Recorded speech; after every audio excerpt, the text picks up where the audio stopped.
My name is Kim Boothby. I'm from Term 2, Section 2, and I am doing IV insertion. The doctor has ordered a 20-gauge INT for this patient for antibiotics. We select the gauge according to whether we're doing antibiotics or giving blood or whatnot.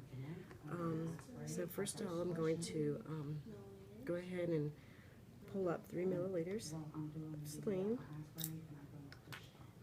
I'm going to take my alcohol, clean the top, pull up 3 milliliters.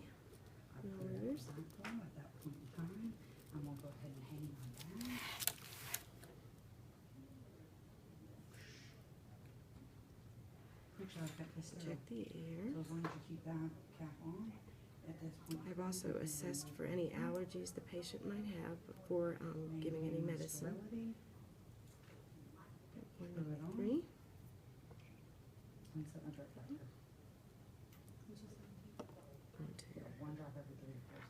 Because I'm going to use this for the INT.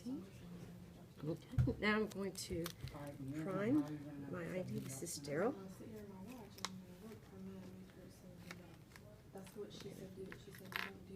Attached.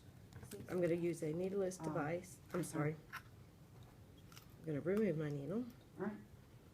Throw this in the sharps container. Attach this to my INT. I'm going to unclamp and flush. Then I will also clamp back, and I'm leaving the other end in so that it remains sterile.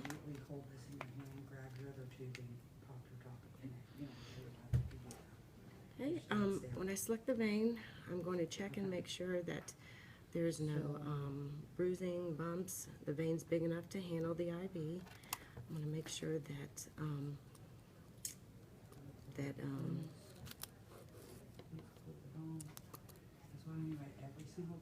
the non-dominant hand, and that it's not going to interfere with their active daily living.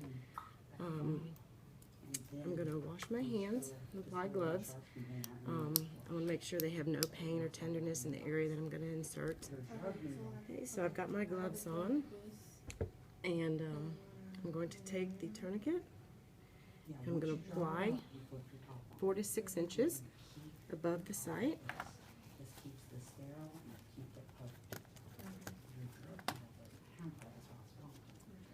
I'm going to do this fairly tight. I'm just going to do a little slip knot here so I can release with one hand if I need to. I'm going to take the alcohol and clean in a circular motion from the inside out. I'm going to allow that to dry.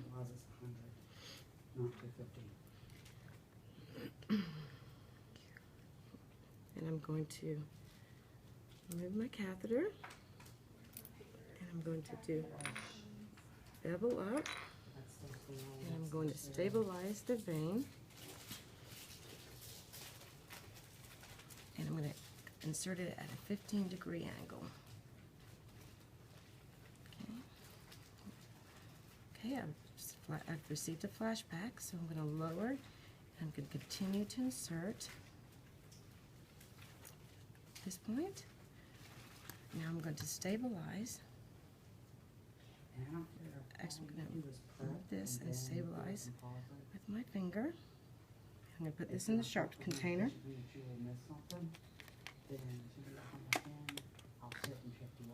going to remove the cap, pop the tourniquet, and remove the cap. And stabilize. Okay. Now I'm going to aspirate for blood, and I see blood. Now I'm going to flush with the 3 milliliters. I'm going to unclamp before I do that. Now I'm going to aspirate. I see blood, and I'm going to push this through, and it's going very smoothly, so we know we have a good. I'm going to tighten this back, the clamp back. Now I'm going to take my label and I'm going to tape it, not to cover the, just to cover the hub. I have my name, my date, and the gauge on this. I'll remove this into the sharps, and I'm now going to take it and secure it with my piece of tape. And now we have the placement. I'm going to document the time, the date, the place of the INT, which is the lower arm, the number of tries I've attempted, and how the patient has tolerated. And that's the insertion of the IV.